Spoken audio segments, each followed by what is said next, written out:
اور مادھوری دیکشت نے ریاست کے Jawahar Lal Nehru medical college and hospital کو مہوتسو سے ہوئے انکم سے 25 لاکھ روپے عطیہ دیا ہے۔ واضح رہے کہ سلمان خان کی این جی او بینگ ہیومن ملک کے کئی مقامات پر صحت اور تعلیم کے شعبوں میں مالی اعتبار سے نمایاں رول ادا کر رہی ہے۔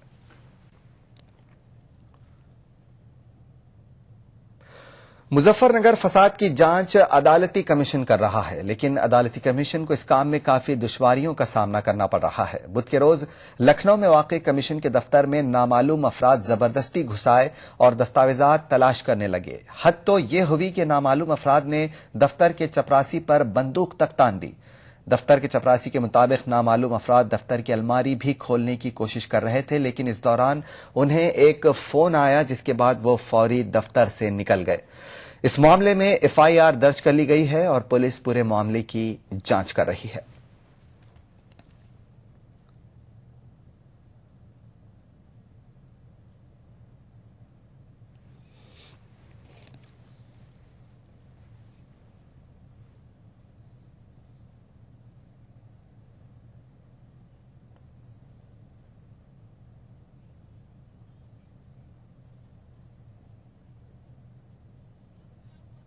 یہاں پر آئے تھے کیا؟ جی میں آفس کے ٹائم 9:30 بجے آ گیا تھا اور دو آدمی تھے جو انڈیگو کار تھی اور جب بلیک اس کے شیشے تھے، وہ کار یہیں باہر کھڑی تھی باؤنڈری کے باہر، تو وہ کار میں نے جب آیا تھا آفس تو میں نے دیکھی تھی۔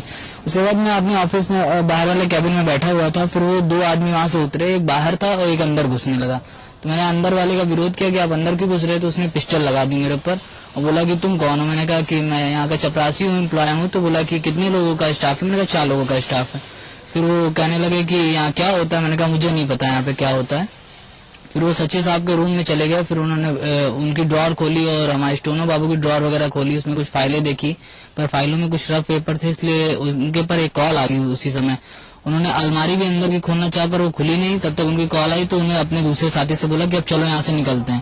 پھر وہ دونوں لوگ یہاں سے چلے گئے۔ پھر میں نے اپنے سنجے بھیا کو فون کیا، پھر اسٹونو بابو کو کیا، پھر سچو صاحب کو فون کر کے ایف آئی آر درج کرائی گومتی نگر تھانے میں۔ مظفر نگر، بڑھانا، شاملی اور قرب جوار کے دیگر علاقوں میں لوگ خوف و ہراس کے سائے میں زندگی بسر کر رہے ہیں۔ ان خیالات کا اظہار معروف سماجی کارکن شہناز سدرت نے مظفر نگر دورے سے واپسی پر کیا۔ ای ٹی وی سے بات کرتے ہوئے شہناز سدرت نے واضح کیا کہ حکومت کی جانب سے صرف اعلان کیے جا رہے ہیں۔ مظفر نگر فساد متاثرین کی ڈھارس باندھنے اور انہیں مدد کرنے والے سماجی کارکنان متاثرین کے حالات کو دیکھ کر حیران ہیں۔ سماجی کارکن شہناز سدرت کے مطابق جن حالات میں متاثرین رہنے پر مجبور ہیں وہ ناقابل بیان ہے۔ حکومت ان کی مدد کے نام پر ایک طرح سے متاثرین کے زخموں پر نمک پاشی کر رہی ہے۔ میڈیکل کیمپ لے کے گئی تھی، باقاعدہ دوائیں اور ڈاکٹرز کی ایک ٹیم لے کے گئی تھی، تو میں جا کے دیکھا کہ شاہپور کیمپ بھی ہٹا دیا گیا، پولیس نے زبردستی وہاں سے اس کو ہٹا دیا۔ اب وہ لوگ تتر بتر ہو گئے، جس کو جہاں جگہ ملی ہے وہ وہاں کوئی سڑک کے کنارے اس نے اپنا وہ لگا لیا ہے خیمہ، کوئی کہیں چلا گیا۔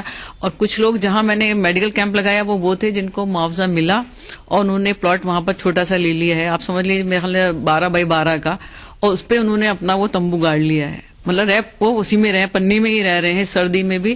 تو اس جگہ میں نے کیمپ لگایا تھا اور میرے خیال میں 1200-1300 لوگ تھے جن کو ہم نے دوائیں وغیرہ پرووائڈ کی۔ اتر پردیش حکومت اور قومی سیاسی پارٹیاں چاہتی ہیں کہ متاثرین اپنے گھروں کو لوٹ جائیں، لیکن شہناز سدرت نے متاثرین کے گھروں کو نہ لوٹنے کی بنیادی وجوہات کچھ یوں بتائی۔ اصلی چیز جو ہے جو وہاں کی ہمیں سمجھ میں آتی ہے تو یہ کہ کافی لوگوں کو معاوضہ نہیں ملا ہے، اور دوسری سب سے بڑی کہ جو کلپریٹ ہیں وہ آزاد گھوم رہے ہیں۔ جو سب سے بڑا ان کو تکلیف ہے، جو دہشت ہے، وہ اس بات کی ہے جو اپنے گھر کو لوٹنا نہیں چاہتے ہیں۔ آپ سمجھ رہے ہیں، ایک عورت ہے، اس کے 30-40 بیگھے زمین تھی، اس کا اپنا بیگھوں میں گھر تھا اور آج وہ ایک اس میں رہ رہی ہے، جھگی میں رہ رہی ہے۔ آپ سوچیے اس کی کیا حالت ہے کہ کوئی عورت ایسی نہیں تھی جس نے آنسو ہمارے سامنے نہ بہائے ہوں کہ ہم اپنے گھر جانا چاہتے ہیں، لیکن چونکہ ان پہ مقدمے درج نہیں ہوئے ہیں جو ملزم ہیں، اس ڈر سے ان کے خوف سے وہ نہیں جا رہے ہیں کہ جو گئے تھے۔ اور دوسری بات یہ کہ وہاں لوگوں نے شکایت کی کہ ابھی بھی ماحول ویسا ہی ہے دہشت والا، کیونکہ بسوں میں جہاں بھی مسلمان مرد یا عورتیں اکیلی اکا دکا اس میں جا رہی ہیں تو ان کے ساتھ بہت، جس کو کہتے ہیں نا ہندی میں اپ شبد استعمال ہوتے ہیں، بہت ناروا ان کے ساتھ سلوک ہوتا ہے، بہت گندے رقیق کمنٹس ان کے اوپر ہوتے ہیں، جس سے ان کا مورل بہت ڈاؤن ہو رہا ہے اور وہ ایک طرح سے خوف میں زندگی گزارے۔